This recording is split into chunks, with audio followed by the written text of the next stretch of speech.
Hey yo, welcome to our lesson today on factors and multiples of whole numbers. And the goals for today's lesson is to first figure out the prime factors of any given number. And using those prime factors, we can find the greatest common factor and the least common multiple of those numbers. These are both very important skills to have, especially in the later calculus classes. With that being said, we'll just go over some quick definitions. So prime numbers are numbers that can only be divided by 1 or itself, right? So some examples could include, let's say, 2, right? Well, I'll write them down, right? So things like 2, it's only divisible by 1 or 2. We can do 7, right? So 7 is only divisible by 1 or 7. If we take a number, let's say 10, right? 10 is divisible by not only 1 and 10, it's also divisible by 2 and 5, which means that 10 is not a prime number, right? So pretty much, if it's an even number, it's not a prime. Right, we have some really big ones too. What's a big prime number? 91. Right, 91 is only divisible by 1 and 91, right? Nothing else. So that's what a prime number is. Factors are numbers that can divide evenly into another number, right? So for example, let's say the factors of 12.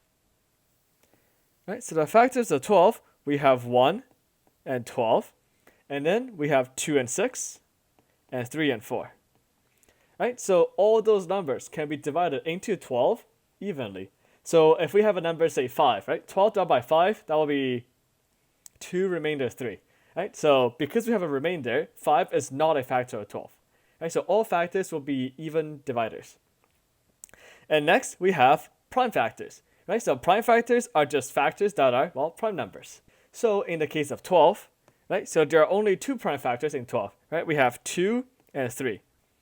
Right, so 2 and 3 are both prime numbers, which means they're the prime factors of 12. Right, we have other factors like 12, we got 6, we got 4. 12, 6, and 4 are all composite, or they're not prime numbers, so they are not prime factors. And lastly, with prime factorization, it's a way for us to find the prime factors of a number. And at the end of this method, which we'll cover in a bit, we should write a number like this.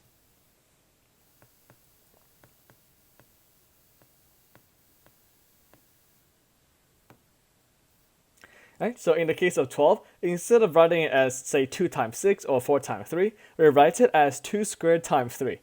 Right? So prime factorization essentially gives us the prime numbers, or the prime factors of a number, and how many times we multiply it with. Right? So let's do some examples. So our first step is to just make a factor tree. Right? So factor tree, so 3,300. So in a factor tree, we have the big number we want to factor at the very top, and we start finding out its factors, right? So we know right away that this is divisible by 33 and 100, right? So those are the 2 factors of this number. And now we keep going until we hit prime factors. So in this case, we know 33 is not prime because it's divisible by 3, and we know 100 is not prime because it's divisible by 10, right? So we find the factors of those 2 numbers. So for 33, we have 3 and 11. For 100, we have a 10 and a 10. Okay, so now we know the 3 and 11, right? Those 2 are not prime factors, so we can stop here. However, both of those 10s here are still non-prime factors, so we have to keep going. So let's just highlight the prime factors. So 3 is prime, 11 is prime. Okay, let's keep going. So 10, we know it's 2 times 5. Well, another 10, also the same. So now in this case, we have 2, 5, 3, and 11. All of those terms, or all of those numbers rather, are prime factors. All we have left is expression, right? We have to say, okay, 3,300, what is it in prime factors? So 3,300 is equal to, so now we take all those prime factors we found and multiply them. So it's 3 times 11 times 2 times 5 times 2 times 5. Right, so all I'm doing here is essentially reporting all those prime factors into like a multiplication here. This looks very ugly, so we just have to clean it up. Typically, we organize the factors from the smallest to the biggest, and then we combine the factors into powers. So in this case, we have 2 squared times 3 times 5 squared times 11. Right, so this right here is a prime factorization of 3,300. So notice that all of those numbers here, right, all of them are prime numbers. And also importantly, we have to make sure that we combine the powers together just so it looks nicer. Moving on to our second example now, we have to find the greatest common factor. Alright, so a quick definition here. The greatest common factor is the biggest factor that the numbers have in common. Alright, so there are two ways to go about this. The first way is to list out all the factors of both numbers and just physically look at what factor is the biggest that they both have. So the factors of 138 is 1, 2, 3, 6, 23, 46, 69, and 138. Okay, the factors of 198, we have 1, 2, 3, 6, 9, 11, 18, 22, 33, 66, 99, and 198.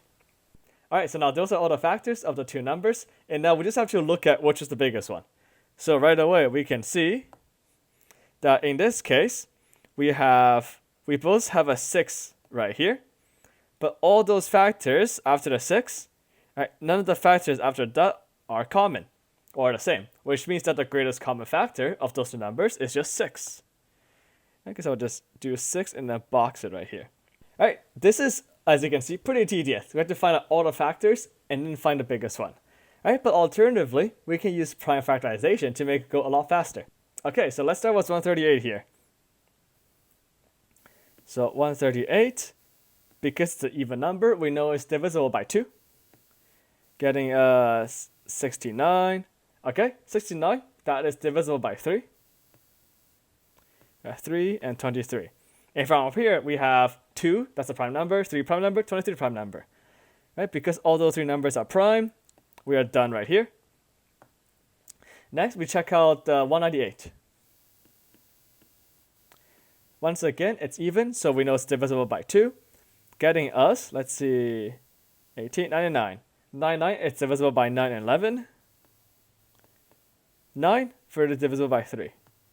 Okay, all of those are once again prime numbers. So 2, 3, 3, 11. So when we express them, we have 138 equals to 2 times 3 times 23. Remember, the dot just means multiplication. Mathematicians are lazy. We got tired of writing the x. Then 198 is 2 times 3 squared times 11. 3 squared because we have two 3's, as you can see, in this prime factorization. So now what I mean by this is we have 2 here, that's in common, and 3, that's in common. Right? So which means that the greatest common factor, or the GCF, the greatest common factor will include a 2 and a 3, or 2 times 3. In this case, we do not take 3 squared because that is not the lowest power. Right? So again, we take the factors that they both have and then multiply them together. But we take the lowest power. So this gets us 6, or the right answer. Right? So as we can see, prime factors take up a lot less brain power because we don't have to determine every single factor a number has. Okay? So now, next step, again, we'll do a bit more practice with greatest common factors later. But the next step is the least common multiple. Once again, a quick definition. It is the smallest number that is divisible by the given numbers. Right? So once again, there are two ways to go about this. The first one is to list out a bunch of multiples for each number and figure out which one is common. Right? This will take a while, but let's go over it anyways. Alright, so starting with 18 here. We will list out a bunch. I can keep going, but let's do the other two.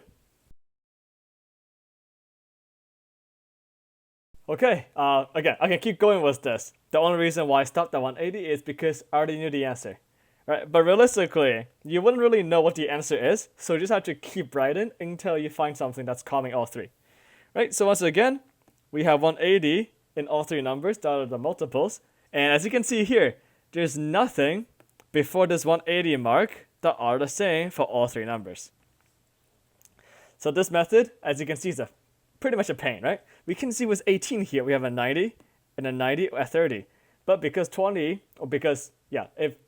90 isn't divisible by 20, we cannot say that's the least common multiple for all three numbers. Right? So 180 is the answer. But as you imagine, because we learned about prime factorization, it's probably a lot faster. Right? So let's find the prime factorization of those three numbers.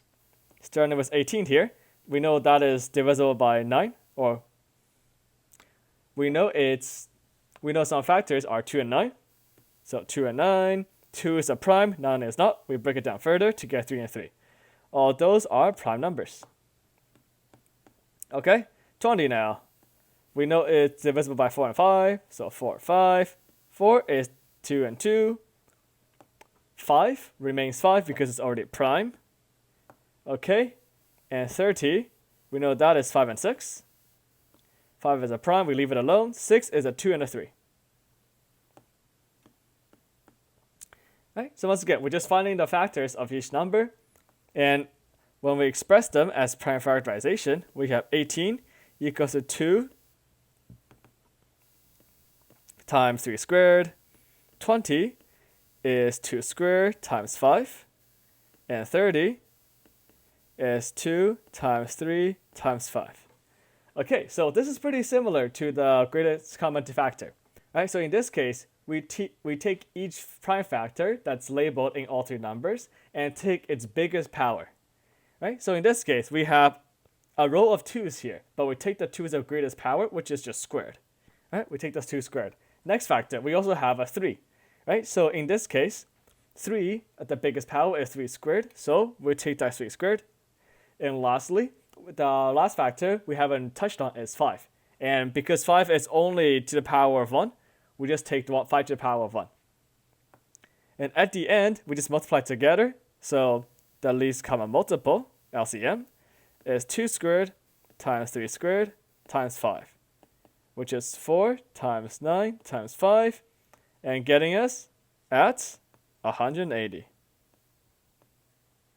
Alright, so as you can see here, this is a very fast way to go about the least common multiple instead of listing out as many multiples as you can until you feel like you found the biggest one. Alright, so once again, we list out all of their factors. So in this case, we have a 2, a 3, and a 5. And with all those prime factors, we find its highest power. So in a 2's case, we have a squared. In a 3's case, we have a squared. And in the 5's case, it's just 5 by itself without anything. So as you can see here, we actually ignore those factors. Right? We ignore a 2, another 2, a 3, and a 5. Because those aren't really relevant to our question. Because we already have a number with a higher power, a number with a lower power pretty much gets included anyways. With that being said, here's some practice questions. Right? Pause the video here, give them a shot, and we'll go over the answers in a bit. Okay, hope you paused the video and give it a shot. Let's go over all the questions. So once again, 2 methods for all of this. We can either list out all the factors, list out the multiples, or just a factor tree. Right? I'll only be going over the factor trees. So it's 46. Right? That's divisible by 2. We got 2. The other factor is 23. Okay, next at 84. We break that down into 4 and 21. We know 4 is 2 squared. 21 is 3 and 7. Alright, and from here, we find what's common. We have a 2 here and a 2 here. That's common. 23, we don't have 23 in 84. So the greatest common factor is just 2. Right? Because no other prime factors are common. Okay, moving on. 150. We have 3 and 50. This gets broken down into 5 and 10, broken down into 2 and 5. Okay, 275. We can do a 5 here, 55 there. Another 5 and an 11. Okay, for 20, we have 4, 105, 2 and 2, 5. We got 21, 3 and 7. Okay. This is getting messy, so I'm just going to highlight all the prime factors. So 150 is 3, 5, 2, 5. Next, we have 5, 5, 11, 2, 2, 5, 3, 7. Okay, so in this case,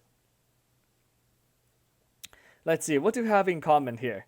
Looks like all of them have a 5, so that's good. And honestly, that's about it, right? It looks promising, but if you look at 150 here, we got 3, 2, and another 5.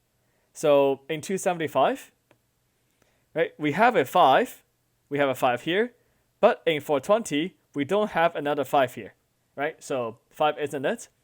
And if we look at 3 here, 150 and 420 have a 3, but not 275, so we cannot use that one either. And then we have 2 here. 150 and a 420 both have a 2, but we don't have a 2 at 275. So the only prime factor that remains standing is a 5, making it the least common or the greatest common factor. All right, last question, moving things around because it's going to get pretty big. It'll take up a lot of space, I mean. 126. Okay, we can do 2 here and then 63, which can be factored down to 7 and 9, which is 3 and a 3. 210, that's even, so we can do 2, and at 105, ending at 5, so we can divide that by 5 as well. 521, 21 goes to just 3 and 7, ultimate prime. Okay, 546, that is divisible by, let's say, if we add up all the digits, 5 plus 4 plus 6, that gets us 15. 15 is divisible by 3, so this big number is divisible by 3, getting us 182. That is divisible by 2, 291. Is 91 prime number? Surprisingly, yes, it's a big number, but surprisingly also prime. So we'll leave it at that. And last, 714. Alright, so once again, it's also divisible by 3, because if we add up all the digits, we get 12, which is divisible by 3.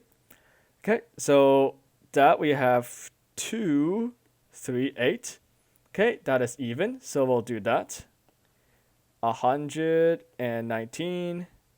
Okay, 119 is our prime number. This time, surprisingly, no. We can actually divide it by 7. Alright, so 119 divided by 7, getting a 17. Okay, now those are all primes. Okay, so once again, we have a lot of stuff here. So prime, prime, prime, prime. Those are all the prime factors.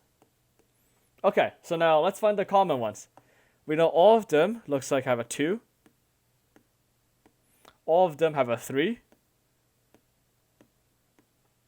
Okay, and that's about it. Everything else is left over, so they cannot be common. So what we end up with is a 6. Alright, that is the greatest common factor. Okay, moving on to the multiples now. Alright, so 21 is 3 times 7.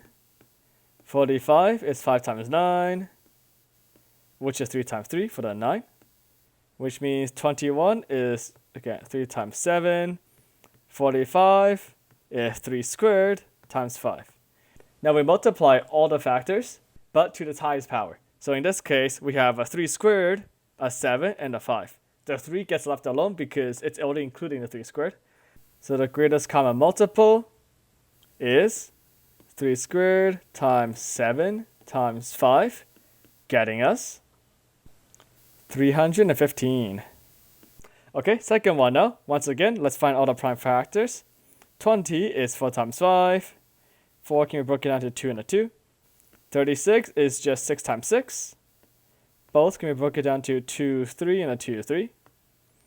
38 is even, so we know it's divisible by 2, and we got 19. 19 is prime, so we will leave it as it is. 20 is 2 squared times 5. 36 is 2 squared times 3 squared. 38 is 2 times 19. Okay, let's find the factors, the highest powers. 2 squared, we'll take the 2 squared, and then we have 3, which is a 3 squared. We have a 5 right there, and a 19 right there. Right, the 2's here get ignored because it's already included. So the greatest common multiple is just 2 squared times 3 squared times 5 times 19 gets us 3,420. Okay, last one. So 12, we got 4 times 3. 4 can be broken down into 2 and a 2. 18. We have 2 and a 9, broken down to 3 and 3 here. 25 is just 5 squared, so 5 times 5, both prime. And then 30, 5 times 6, 6 broken down to 2 and a 3. Alright, so now if we list them all out, 12 is 2 squared times 3. 18 is 2 times 3 squared. 25, 5 squared. 30, 2 times 3 times 5. Okay, let's find the factors. So all we have here is 2, 3, and a 5. So the highest power for 2 is a squared right here. Highest power of 3, 3 squared. Highest power of 5, 5 squared. Okay, everything else we can just ignore. So the greatest common multiple is 2 squared times 3 squared times 5 squared. This is just 4 times 9 times 25, which is 900. Alright, so that's pretty much it. So I hope y'all are able to understand the motivation behind prime factorization. Right, it is very tedious to do a whole factor tree, but in order to find things like greatest common factor and the least common multiple, it's a lot less work than to list out all the factors or all the multiples. So yeah, that's about it. Keep practicing and stay hydrated.